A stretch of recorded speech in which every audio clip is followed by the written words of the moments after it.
ನಮಸ್ಕಾರ ಸ್ನೇಹಿತರೆ. ಕಟಕ ರಾಶಿಯವರಿಗೆ ಮಾತ್ರ 2025-26ರಲ್ಲಿ 2 ಗಂಡಾಂತರ ಕಾದಿದೆ. ದೊಡ್ಡ ಸಂಕಷ್ಟ ಎದುರಾಗಬಹುದು. ಹಾಗಾದರೆ ಕಟಕ ರಾಶಿಯವರಿಗಿರುವ ಗಂಡಾಂತರಗಳು ಯಾವುವು ಅಂತ ಸಂಪೂರ್ಣ ಮಾಹಿತಿಯನ್ನು ಈ ವಿಡಿಯೋದಲ್ಲಿ ಹೇಳ್ತೀವಿ. ಕೊನೆಯವರೆಗೂ ಸ್ಕಿಪ್ ಮಾಡದೆ ನೋಡಿ. ಅದಕ್ಕೂ ಮುನ್ನ ನೀವು ಕಟಕ ರಾಶಿಯವರಾಗಿದ್ದರೆ ವಿಡಿಯೋಗೆ ಲೈಕ್ ಮಾಡಿ. ಹಾಗೆ ನೀವಿನ್ನೂ ನಮ್ಮ ಜ್ಯೋತಿಷ್ಯ ದರ್ಶನ ಚಾನಲ್ಗೆ ಸಬ್ಸ್ಕ್ರೈಬ್ ಆಗಿಲ್ಲ ಅಂದರೆ ಈಗಲೇ ಸಬ್ಸ್ಕ್ರೈಬ್ ಮಾಡಿ. ಹಾಗೆ ಪಕ್ಕದಲ್ಲಿ ಬರೋ ಬೆಲ್ ಐಕಾನನ್ನು ಕ್ಲಿಕ್ ಮಾಡಿ. ನಿಮ್ಮ ಸಮಸ್ಯೆಗಳಾದಂತಹ ಸತಿಪತಿ ಕಲಹ, ಪ್ರೀತಿಯಲ್ಲಿ ಮೋಸ, ಭೂಮಿ ವಿಚಾರ, ಕೋರ್ಟ್ ಕೇಸ್, ವ್ಯಾಪಾರ, ಹಣಕಾಸಿನ ತೊಂದರೆ, ಸಾಲಬಾಧೆ, ಸ್ತ್ರೀಯರು, ಗುಪ್ತ ಸಮಸ್ಯೆ, ಹೀಗೆ ಹಲವಾರು ಸಮಸ್ಯೆಗಳಿಗೆ ಶಾಶ್ವತ ಪರಿಹಾರ ಮಾಡಿಕೊಡುತ್ತಾರೆ. ಡಿಸ್ಪ್ಲೇ ಮೇಲೆ ಕಾಣುವ ಗುರುಜಿ ನಂಬರ್ಗೆ ಒಮ್ಮೆ ಕರೆ ಮಾಡಿ. ಕಟಕ ರಾಶಿ ಭವಿಷ್ಯ 2025ರ ಪ್ರಕಾರ ಈ ರಾಶಿಗೆ ಸೇರಿದ ಜನರಿಗೆ ಈ ವರ್ಷ ಅತ್ಯುತ್ತಮವಾದ ಫಲಗಳು ದೊರಕುವುದು. ಕಟಕ ರಾಶಿಗೆ ಸೇರಿದ ಜನರು 2025 ಏಪ್ರಿಲ್ನಲ್ಲಿ ಬಡ್ತಿಯನ್ನು ಪಡೆಯುವ ಶುಭ ಯೋಗವಿದೆ. ಈ ವರ್ಷದ ಆರಂಭದಲ್ಲಿ ನಿಮ್ಮ ಆತ್ಮವಿಶ್ವಾಸ ಸಾಕಷ್ಟು ಹೆಚ್ಚಾಗುವುದು. ನೀವು ವಿವಿಧ ಕ್ಷೇತ್ರಗಳಾದ ವೃತ್ತಿ, ಜೀವನ, ಆರ್ಥಿಕ ಮತ್ತು ಶೈಕ್ಷಣಿಕ ಕ್ಷೇತ್ರಗಳಲ್ಲಿ ಅತ್ಯುತ್ತಮವಾದ ಫಲಿತಾಂಶಗಳನ್ನು ಪಡೆಯುವಿರಿ. ಈ ವರ್ಷ ನೀವು ನಿಮ್ಮ ಸಂಗಾತಿಯ ಸಂಪೂರ್ಣ ಬೆಂಬಲವನ್ನು ಪಡೆಯುವಿರಿ. ನಿಮ್ಮ ಆರೋಗ್ಯ ಸೆಪ್ಟೆಂಬರ್ನಲ್ಲಿ ಉತ್ತಮವಾಗಿದ್ದರೂ ನೀವು ಸಣ್ಣ ಪುಟ್ಟ ಸಮಸ್ಯೆಗಳನ್ನು ವರ್ಷವಿಡೀ ಎದುರಿಸುವಿರಿ. ಈ ರಾಶಿಗೆ ಸೇರಿದ ಜನರು ಯಾವುದೇ ಸಮಸ್ಯೆಗಳನ್ನು ಈ ವರ್ಷ ಕಡೆಗಣಿಸದೇ ಇರುವುದು ಉತ್ತಮ. ಕಟಕ ರಾಶಿಗೆ ಸೇರಿದ ಜನರಿಗೆ ವರ್ಷದ ಆರಂಭವನ್ನು ಬಿಟ್ಟು ಇಡೀ ವರ್ಷವೂ ಆರ್ಥಿಕವಾಗಿ ಸಾಕಷ್ಟು ಉತ್ತಮವಾಗಿರಲಿದೆ. ವರ್ಷದ ಆರಂಭದಲ್ಲಿ ನೀವು ಕೆಲವು ಆರ್ಥಿಕ ಸಮಸ್ಯೆಗಳನ್ನು ಎದುರಿಸಬೇಕಾಗಬಹುದು. ಆದರೆ ಏಪ್ರಿಲ್ ನಂತರ ನಿಮ್ಮ ಜೀವನ ಆರ್ಥಿಕವಾಗಿ ಸುಧಾರಿಸಲಿದೆ. ಏಪ್ರಿಲ್ ನಂತರದ ಅವಧಿಯು ನಿಮಗೆ ಸಾಕಷ್ಟು ಉತ್ತಮವಾಗಿರಲಿದೆ. ನೀವು ನಿಮ್ಮ ಖರ್ಚುಗಳ ಬಗ್ಗೆ ಹೆಚ್ಚಿನ ಗಮನವನ್ನು ನೀಡಿ ನೀವು ಸಾಕಷ್ಟು ಸಂಪತ್ತನ್ನು ಗಳಿಸಬಹುದಾಗಿದೆ. ಏಪ್ರಿಲ್ ಮಧ್ಯದಲ್ಲಿ ನಿಮ್ಮ ಆರ್ಥಿಕ ಜೀವನದಲ್ಲಿ ಸಕಾರಾತ್ಮಕ ಬದಲಾವಣೆಗಳನ್ನು ಹೊಂದುವಿರಿ. ಈ ಸಮಯದಲ್ಲಿ ನೀವು ಆರ್ಥಿಕವಾಗಿ ಸಾಕಷ್ಟು ಬಲದಿಂದಿರುವಿರಿ. ಆಗಸ್ಟ್ ತಿಂಗಳಿನಲ್ಲಿ ನೀವು ನಿಮ್ಮ ಬುದ್ಧಿವಂತಿಕೆಯಿಂದಾಗಿ ಬಹಳಷ್ಟು ಸಕಾರಾತ್ಮಕ ಬದಲಾವಣೆಗಳನ್ನು ಹೊಂದುವಿರಿ. ನಿಮ್ಮ ಅತ್ಯುತ್ತಮವಾದ ಫಲಿತಾಂಶಗಳು ದೊರಕುವುದು. ಈ ಸಮಯದಲ್ಲಿ ನೀವು ಹೆಚ್ಚಿನ ಜನರಿಂದ ಆರ್ಥಿಕ ಲಾಭಗಳನ್ನು ಪಡೆಯುವ ಸಾಧ್ಯತೆ ಇದೆ. ಕಟಕ ರಾಶಿಯ ಜನರಿಗೆ ವೈವಾಹಿಕ ಜೀವನದಲ್ಲಿ ಸಾಧಾರಣವಾಗಿರುವುದು. ವರ್ಷದ ಆರಂಭದಲ್ಲಿ ನಿಮ್ಮ ಸಂಬಂಧದಲ್ಲಿ ಸಾಕಷ್ಟು ಸುಧಾರಣೆಗಳನ್ನು ಹೊಂದುವಿರಿ. ಈ ಸಮಯದಲ್ಲಿ ನೀವು ಸಂಕಷ್ಟಗಳನ್ನು ಎದುರಿಸಬೇಕಾಗಬಹುದು. ಏಪ್ರಿಲ್ ಮಧ್ಯದಲ್ಲಿ ನಿಮ್ಮ ವೈವಾಹಿಕ ಜೀವನ ಶಾಂತಿಯುತವಾಗಿರುವುದು. ಇದಕ್ಕೆ ಕಾರಣ ಗುರುವಿನ ಸಂಚಾರವಾಗಿದೆ. ಈ ಅವಧಿಯಲ್ಲಿ ನೀವು ನಿಮ್ಮ ಸಂಗಾತಿಯ ಹೆಚ್ಚಿನ ಪ್ರೀತಿಗೆ ಪಾತ್ರರಾಗುವಿರಿ. ನೀವಿಬ್ಬರು ಮಾತುಕತೆಯ ಮೂಲಕ ಎಲ್ಲ ವಿಷಯಗಳನ್ನು ಪರಿಹರಿಸಿಕೊಳ್ಳಿ. ಈ ಸಮಯದಲ್ಲಿ ನಿಮ್ಮ ಹೊಂದಾಣಿಕೆ ಹೆಚ್ಚಾಗುವುದರೊಂದಿಗೆ ನಿಮ್ಮ ಸಂಬಂಧ ಸುಧಾರಿಸಲಿದೆ. ನಿಮ್ಮ ವೈವಾಹಿಕ ಜೀವನದಲ್ಲಿ ರೊಮ್ಯಾನ್ಸ್ ಹೆಚ್ಚಾಗುವುದು. ಹಳೆಯ ನೆನಪುಗಳೆಲ್ಲವೂ ತಾಜಾವಾಗುವುದು. ಜೂನ್ ತಿಂಗಳಲ್ಲಿ ಮಂಗಳ ಗ್ರಹವು ನಿಮ್ಮ ಜಾತಕದ 5ನೇ ಮನೆಯಲ್ಲಿ ಚಲಿಸಲಿದೆ. ಇದರಿಂದಾಗಿ ನಿಮ್ಮ ಮತ್ತು ನಿಮ್ಮ ಸಂಗಾತಿಯ ನಡುವೆ ಮನಸ್ತಾಪಗಳೆದುರಾಗಬಹುದು. ಇದು ಬಹಳ ಬೇಗನೆ ಪರಿಹಾರಗೊಳ್ಳುವುದು. ನವೆಂಬರ್ ತಿಂಗಳ ನಂತರದ ಅವಧಿಯು ನಿಮ್ಮ ವೈವಾಹಿಕ ಜೀವನಕ್ಕಾಗಿ ಉತ್ತಮವಾಗಿರಲಿದೆ. ಈ ಅವಧಿಯಲ್ಲಿ ನೀವಿಬ್ಬರು ಉತ್ತಮವಾದ ಕ್ಷಣಗಳನ್ನು ಹೊಂದುವಿರಿ. ನಿಮಗೆ ನಿಮ್ಮ ಸಂಗಾತಿಯ ಸಂಪೂರ್ಣ ಬೆಂಬಲ ಲಭಿಸುವುದರೊಂದಿಗೆ ನಿಮ್ಮಿಬ್ಬರ ನಡುವಿನ ಪ್ರೀತಿ ಹೆಚ್ಚಾಗುವುದು. ಕುಟುಂಬ ಜೀವನಕ್ಕೆ ಸಂಬಂಧಿಸಿದಂತೆ 2025ನೇ ವರ್ಷವು ಕಟಕ ರಾಶಿಯವರಿಗೆ ಮಿಶ್ರವಾಗಿರಲಿದೆ. ವರ್ಷದ ಆರಂಭವು ನಿಮಗೆ ಸಾಕಷ್ಟು ಉತ್ತಮವಾಗಿರುವುದಿಲ್ಲ. ಈ ಅವಧಿಯಲ್ಲಿ ನಿಮ್ಮ ತಾಯಿಯ ಆರೋಗ್ಯದಲ್ಲಿ ಕೆಲವು ಏರಿಳಿತಗಳುಂಟಾಗಬಹುದು. ಇದರಿಂದಾಗಿ ಮನೆಯಲ್ಲಿ ಒತ್ತಡದ ಪರಿಸ್ಥಿತಿ ಇರಬಹುದು. ಆದರೆ ನೀವು ಏಪ್ರಿಲ್ ತಿಂಗಳಿನಲ್ಲಿ ಅತ್ಯುತ್ತಮವಾದ ಫಲಗಳನ್ನು ಪಡೆಯುವಿರಿ.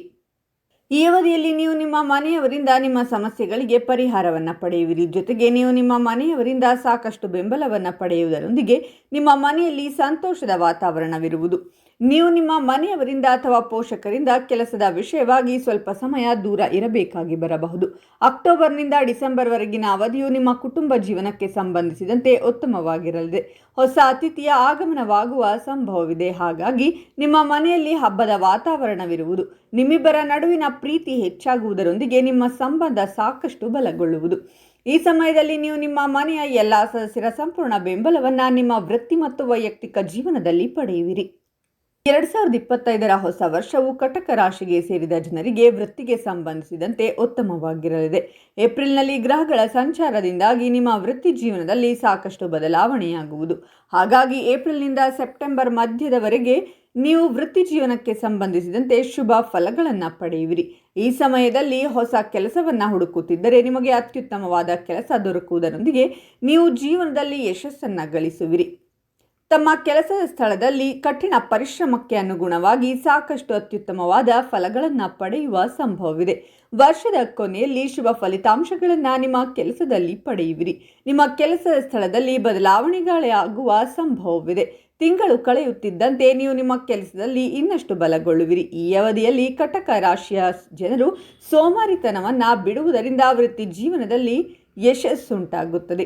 ಏಪ್ರಿಲ್ ಮಧ್ಯದಲ್ಲಿ ಕಟಕ ರಾಶಿಗೆ ಸೇರಿದ ಜನರು ತಮ್ಮ ಶೈಕ್ಷಣಿಕ ಜೀವನದಲ್ಲಿ ಯಶಸ್ಸನ್ನು ಗಳಿಸುವ ಸಂಭವ ಹೆಚ್ಚಾಗಿದೆ. ಈ ಸಮಯದಲ್ಲಿ ನೀವು ನಿಮ್ಮ ಶಿಕ್ಷಣಕ್ಕೆ ಸಂಬಂಧಿಸಿದಂತೆ ಸಂತೋಷದಿಂದಿರುವಿರಿ. ಈ ಅವಧಿಯಲ್ಲಿ ನೀವು ಉತ್ತಮ ಫಲಗಳನ್ನು ಪಡೆಯುವ ಸಂಭವ ಸಾಕಷ್ಟಿದೆ. ನೀವು ಸ್ಪರ್ಧಾತ್ಮಕ ಪರೀಕ್ಷೆಗಳಲ್ಲಿ ಯಶಸ್ಸು ಪಡೆಯುವ ಸಂಭವವಿದೆ. ಆದರೆ ಈ ಅವಧಿಯಲ್ಲಿ ನೀವು ಸ್ವಲ್ಪ ಎಚ್ಚರಿಕೆಯಿಂದ ಇರುವುದು ಉತ್ತಮ. ಏಪ್ರಿಲ್ನಲ್ಲಿ ನೀವು ಶಿಕ್ಷಣಕ್ಕೆ ಸಂಬಂಧಿಸಿದಂತೆ ಕೆಲವು ಸಮಸ್ಯೆಗಳನ್ನು ಎದುರಿಸಬೇಕಾಗುತ್ತದೆ. ಆದ್ದರಿಂದ ನೀವು ಧೈರ್ಯದೊಂದಿಗೆ ಬುದ್ಧಿವಂತಿಕೆಯನ್ನು ಹೊಂದುವಿರಿ. ಈ ಅವಧಿಯಲ್ಲಿ ನಿಮ್ಮ ಶಿಕ್ಷಣ ಕ್ಷೇತ್ರದಲ್ಲಿ ನೀವು ಸ್ವಲ್ಪ ಬದಲಾವಣೆಗಳನ್ನು ಹೊಂದುವಿರಿ. ವರ್ಷದ ಕೊನೆಯ ಕೆಲವು ತಿಂಗಳು ಅಂದರೆ ನವೆಂಬರ್ನಿಂದ ಡಿಸೆಂಬರ್ವರೆಗಿನ ಈ ಅವಧಿಯು ನಿಮಗೆ ಉತ್ತಮವಾಗಿರುವುದು. ಈ ಅವಧಿಯಲ್ಲಿ ನೀವು ಸ್ಪರ್ಧಾತ್ಮಕ ಪರೀಕ್ಷೆಗಳಲ್ಲಿ ಉತ್ತಮ ಅಂಕ ಗಳಿಸುವ ಸಂಭವವಿದೆ. ಆರೋಗ್ಯಕ್ಕೆ ಸಂಬಂಧಿಸಿದಂತೆ 2025ರ ಹೊಸ ವರ್ಷದಲ್ಲಿ ನೀವು ಸಾಕಷ್ಟು ಎಚ್ಚರಿಕೆಯಿಂದಿರಬೇಕಾಗುತ್ತದೆ. ನೀವು ವರ್ಷದ ಆರಂಭದ ಅವಧಿಯಲ್ಲಿ ಕೆಲ ಆರೋಗ್ಯ ಸಮಸ್ಯೆಗಳನ್ನು ಎದುರಿಸಬೇಕಾಗಬಹುದು. ಈ ಅವಧಿಯಲ್ಲಿ ನಿಮ್ಮ ದೇಹದಲ್ಲಿ ನೀರಿನ ಕೊರತೆ ಇಲ್ಲದಂತೆ ಎಚ್ಚರಿಕೆ ವಹಿಸಿ. ಸಾಕಷ್ಟು ನೀರನ್ನು ಸೇವಿಸಿ. ಈ ವರ್ಷದ ಆರಂಭದಲ್ಲಿ ನೀವು ನಿಮ್ಮ ಆರೋಗ್ಯಕ್ಕೆ ಸಂಬಂಧಿಸಿದಂತಹ ಸಮಸ್ಯೆಗಳಿಂದ ಹೊರಬರಲು ಸಾಕಷ್ಟು ಪ್ರಯತ್ನಿಸುವಿರಿ. ಕಟಕ ರಾಶಿಗೆ ಸೇರಿದ ಜನರ ಆರೋಗ್ಯ ಏಪ್ರಿಲ್ ಮಧ್ಯದಿಂದ ಸುಧಾರಿಸಲು ಆರಂಭಿಸುತ್ತದೆ. ಹಾಗಾಗಿ ಸೆಪ್ಟೆಂಬರ್ ತಿಂಗಳ ಅವಧಿಯಲ್ಲಿ ನಿಮ್ಮ ಆರೋಗ್ಯ ಸಮಸ್ಯೆಗಳು ಸುಧಾರಿಸುವುದು. ಹಾಗಾಗಿ ಈ ಅವಧಿಯಲ್ಲಿ ನೀವು ನಿಮ್ಮ ಆಹಾರದ ಬಗ್ಗೆ ಹೆಚ್ಚಿನ ಕಾಳಜಿ ವಹಿಸುವುದು ಉತ್ತಮ. ಯೋಗವನ್ನು ಪ್ರತಿದಿನ ಮಾಡಬೇಕು. ಆರೋಗ್ಯ ಸುಧಾರಿಸಬಹುದು. ಜೊತೆಗೆ ನಿಮ್ಮ ಒತ್ತಡಗಳನ್ನು ಕಡಿಮೆ ಮಾಡಿ. ಕೊನೆಯ ಕೆಲವು ತಿಂಗಳು ಆರೋಗ್ಯಕ್ಕೆ ಸಂಬಂಧಿಸಿದಂತೆ ಉತ್ತಮವಾಗಿರಲಿದೆ. ಇನ್ನು ಕಟಕ ರಾಶಿಯವರಿಗೆ ಗಂಡಾಂತರ ಯಾವುದು ಎಂದರೆ ಗಂಡ ಹೆಂಡತಿ ದೂರವಾಗಬಹುದು. ಮಕ್ಕಳು ನಿಮ್ಮಿಂದ ದೂರವಾಗಬಹುದು. ಕಟಕ ರಾಶಿ ಗಂಡ ಹೆಂಡತಿ ಜೊತೆಯಲ್ಲಿ ಟೈಮ್ ಸ್ಪೆಂಡ್ ಮಾಡೋದು ತುಂಬ ಕಷ್ಟ. ಇನ್ನು ಕಟಕ ರಾಶಿಯವರಿಗೆ ಈ ಸಮಯದಲ್ಲಿ ತಾಯಂದಿರನ್ನು ಕಳೆದುಕೊಳ್ಳುವ ಅವಕಾಶ ಜಾಸ್ತಿ ಇರುತ್ತೆ. ಕಟಕ ರಾಶಿಯವರು ತಾಯಿಯನ್ನು ಸ್ವಲ್ಪ ಜೋಪಾನವಾಗಿ ನೋಡಿಕೊಳ್ಳಿ. ಅವರನ್ನು ಹೆಚ್ಚು ಗೌರವಿಸಿ. ಇನ್ನು ಸಡನ್ ಆಗಿ ದೊಡ್ಡ ದೊಡ್ಡ ಖರ್ಚುಗಳು ಬರುತ್ತೆ. ಎಚ್ಚರದಿಂದಿರಿ. ಈ ಎಲ್ಲ ಕಷ್ಟಗಳಿಂದ ಹೊರಬರಬೇಕು ಅಂದರೆ ನೀವು ತಿರುಪತಿ ತಿಮ್ಮಪ್ಪನ ದರ್ಶನ ಮಾಡಿ ಬನ್ನಿ. ಸೋಮವಾರ ಹೋಗಿ ಅಲ್ಲೇ ಹಾಲ್ಟಾಗಿ ಮಂಗಳವಾರ ದರ್ಶನ ಮಾಡಬೇಕು. ಚಿಕ್ಕ ಮಕ್ಕಳನ್ನು ಆದಷ್ಟು ಕರೆಂಟಿಂದ, ರೋಡಿಂದ, ಚೂಪಾದ ವಸ್ತುಗಳಿಂದ ದೂರವಿಡಿ. ಕಟಕ ರಾಶಿಯ ಪೊಲೀಸ್ ಡಿಪಾರ್ಟ್ಮೆಂಟ್ನವರು ಹುಷಾರಾಗಿರಬೇಕು. ಈ ಸಮಯದಲ್ಲಿ ತುಂಬ ಕೋಪವಿರುತ್ತೆ. ನಿಮಗೆ ಅಪವಾದಗಳು ಬರುವ ಅವಕಾಶಗಳಿರುತ್ತೆ. ಈ ಮಾಹಿತಿಯನ್ನು ನಿಮ್ಮ ಎಲ್ಲ ಕಟಕ ರಾಶಿಯ ಸ್ನೇಹಿತರಿಗೆ ಹಾಗೂ ಸಂಬಂಧಿಕರಿಗೆ ಶೇರ್ ಮಾಡಿ. ಈ ಬಗ್ಗೆ ನಿಮ್ಮ ಅನಿಸಿಕೆಗಳನ್ನು ತಪ್ಪದೇ ಕಾಮೆಂಟ್ನಲ್ಲಿ ತಿಳಿಸಿ.